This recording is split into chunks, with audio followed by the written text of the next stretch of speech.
Judgment صرف عبارت پہ پاس نہیں کی آپ نے. آپ عبارت پہ پاس کرتے ہیں, ہم آپ کے ساتھ ہوتے کہ یہ عبارت گستاخانہ ہے. آپ نے کہا کہ یہ جرم کمٹ ہو چکا ہے, یہ خواجہ صاحب نے کہہ دیا ہے, یہ علی حجویری نے کہہ دیا ہے. اور یہاں پہ آپ نہیں رکے, آپ نے کہا علی حجویری کو رسپیکٹ کرنے والے, معین الدین چشتی اجمیری کو رسپیکٹ کرنے والے, ان ساروں کا بھی یہی عقیدہ ہے. اور یہ گستاخانہ عبارت کی وجہ سے یہ سب گستاخ ہیں, یہ راندہ درگاہ ہے. آپ نے تو یہ بھی کہا کہ یہ دین کے غدار ہیں. آپ نے تو ٹریزن لگا دی ہمارے اوپر. عملی طور پہ یہ جتنی عبارات ہیں یہ ویسے ہی متروک ہے. یہ عبارات کبھی کسی نے کوٹ ہی نہیں کی. آپ نے یہ چشتی رسول اللہ واقعہ جو پڑھی, یہ کتابوں میں پڑھے, آپ نے معین الدین چشتی کی زبان سے نہیں سنا. معین الدین چشتی صاحب سے ہمارا کوئی لینا دینا نہیں. چونکہ تم کہہ رہے ہو تو ہم کہہ رہے ہیں ہاں اگر انہوں نے کلوایا تو ٹھیک ہے, پھر وہ بھی گمراہی تھے. میں دفاع کروں گا صرف صحابہ اور اہل بیت کا. ان کے بعد جتنے لوگ ہیں ہمیں کوئی چیز مجبور نہیں کرتی ہم ان کا دفاع کریں. میں ناٹ بھی اللہ کے فضل سے میں نے کبھی کسی بزرگ کو کافر نہیں کہا. آپ میری کوئی ویڈیو نکالیں جس میں نے معین الدین چشتی کو یا ان کے کسی بزرگ کو کافر کہا ہو. علی بھائی مجھے یہ بتائیے کہ آپ قادیانیوں کو, اگر میں آپ سے یہ سوال کروں کہ قادیانی بہتر ہے آپ کی نظر میں یا چشتی رسول اللہ پارٹی؟ دیکھیں جو قادیانی ہے نا وہ تو صراحتاً ایک بنیادی عقیدہ کلیم کیے ہوئے ہیں غلام احمد قادیانی دجال کے بارے میں کہ وہ امتی نبی ہے.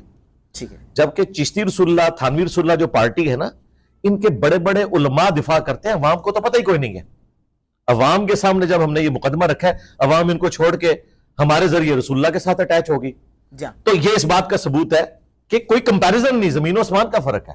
دیوبندی بریلوی جو چشتی یا تھانوی کے ماننے والے ہیں ان بیچاروں کو تو پتہ ہی نہیں ان کے بزرگوں نے کیا کام ڈالا ہے. جیسے ہی انہیں پتا چلا ہے تو انہوں نے کہا کہ بھئی خواہ قادیانی دجال ہو یا چشتی دجال ہم اسے نہیں مانتے. مسئلہ ان کے مولویوں کا پھنسا ہوا ہے. لہٰذا دیوبندی بریلوی ظاہر ہے کروڑ گنا بہتر ہے ان سے. سبحان اللہ, بہترین. لیکن بریلی شریف میں ابھی تک کوئی چشتی رسول اللہ کلمہ پڑھنے والا نہیں ملتا ہم کو. وہ میرے ڈر کی وجہ سے نہیں پڑھ رہے نا. پڑھتے ہوں گے ویسے. یہ فتاوی رضوی میں جب لکھا ہوا ہے کہ سبع سنابل رسول اللہ کی برگاہ میں مقبول ہے, فتاوی رضویہ وہیں سے نکلا ہے نا. صحیح ہے. اور سبع سنابل بھی پرنٹ ہو رہی ہے انڈیا میں, پاکستان میں, اس میں چشتی رسول اللہ لکھا ہوا ہے. یہ جواب دیں. اگر یہ کہتے ہیں کہ اعلیٰ حضرت کو پتہ نہیں چلا تو ہم کہیں گے کہ اعلیٰ حضرت مجرم ہے کہ اس نے ایک امتی کے نام کے کلمہ پڑھنے والی کتاب کو کہا رسول اللہ کی بارگاہ میں مقبول ہے. بخاری مسلم میں حدیث ہے جس نے میری طرف جھوٹ منسوب کیا اپنا مقام جہنم میں دیکھ لیں. بالکل صحیح. علی بھائی اور اگر انہوں نے لا علمی میں کیا ہے تو اعلیٰ حضرت کی بزرگی فارغ ہے. ان کے پاس نہ کوئی علم غیب تھا, نہ بزرگ تھا, نہ دلوں کا حال جانتے تھے. انتہائی اجڑ تھے کہ انہوں نے اتنی بڑی بات کر دی. بالکل صحیح. آپ کا پیغام پہنچ گیا. مجھے بس ایک میں سوال کرنا چاہتا ہوں, اسی سوال میں سوال نکال رہا ہوں, میں کر رہا ہوں آپ سے. آپ نے یہ چشتی رسول اللہ واقعہ جو پڑھی, یہ کتابوں میں پڑھے, آپ نے معین الدین چشتی کی زبان سے نہیں سنا. معین الدین چشتی صاحب سے ہمارا کوئی لینا دینا ہی نہیں. سوال سن لیجیے. ہاں جی. سوال آپ نے زبان سے تو سنا نہیں, کتابوں میں پڑھے, اور ابھی تک کتابوں میں پڑھتے آ رہے ہیں آپ اور آگے پھیلا رہے ہیں. قیامت کے دن یعنی بروز حشر اگر معین الدین چشتی یہ کلیم کر دیں کہ یہ بندہ, یہ شخص مجھ پہ دنیا میں بہتان باندھتا رہا جبکہ میں نے ایسا کچھ لکھا ہی نہیں, نہ پڑھوایا, آپ کیا بنے گا؟ نہیں میرے پہ تو بہتان باندھا ہی نہیں ہے نا. آپ پر نہیں باندھا, آپ باندھ رہے ہیں ان پر. نہیں میں نے تو باندھا ہی نہیں. بریلویوں نے پرنٹ کیا نہ ہو تو کیا بنے؟ نہیں بریلویوں نے پرنٹ کیا نا.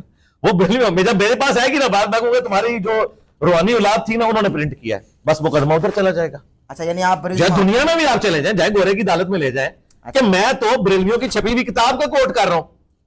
اگر میں ایک چیز تو حسن زن رکھے نا, اگر نہ لکھا ہو سرکار حسن زن رکھنا یہ ایک علیحدہ بات ہے. حسن زن رکھنا نہ رکھنا یہ الگ, یہ دو تین ٹاپک مکس ہو گئے ہیں. پہلے تو یہ ہے کہ مقدمہ کس کے خلاف ہوگا. مقدمہ ہوگا پیر میر علی شاہ صاحب کے اوپر, مقدمہ ہوگا اشری تھانوی کے اوپر, مقدمہ ہوگا احمد بریلوی کے اوپر. ٹھیک ہے. مجھے تو انہوں نے بتایا نا کہ چشتی رسول اللہ پڑھنا چاہیے, صحیح ہے, دفاع ہونا چاہیے. میں نے تو آگے کہا نہیں ہونا چاہیے. تو میں ایک درجے بہتر ہوں. مجھے تو معین الدین چشتی صاحب کہیں گے کہ بھئی بیٹا تو نے مجھے بچا لیا ہے, یہ کیا کہ یہ کلمات کفر ہیں, پھنسایا تو انہوں نے ہے. اب رہا یہ مسئلہ کہ میں معین الدین چشتی یا کسی بابے کی یہ وکالت کروں کہ ان کے اوپر ان لوگوں نے جھوٹ باندھا, تو میں پہلے دن سے یہ کہہ رہا ہوں کہ میرا حسن ظن ہے کہ انہوں نے نہیں پڑھوایا ہوگا. لیکن چونکہ اولاد تم ہو ان کی, تمہاری بات اتھارٹی مانی جائے گی. ٹھیک ہے, میری بات کون سنے گا؟ تم ان کے بزرگوں کے ماننے والے ہو نا.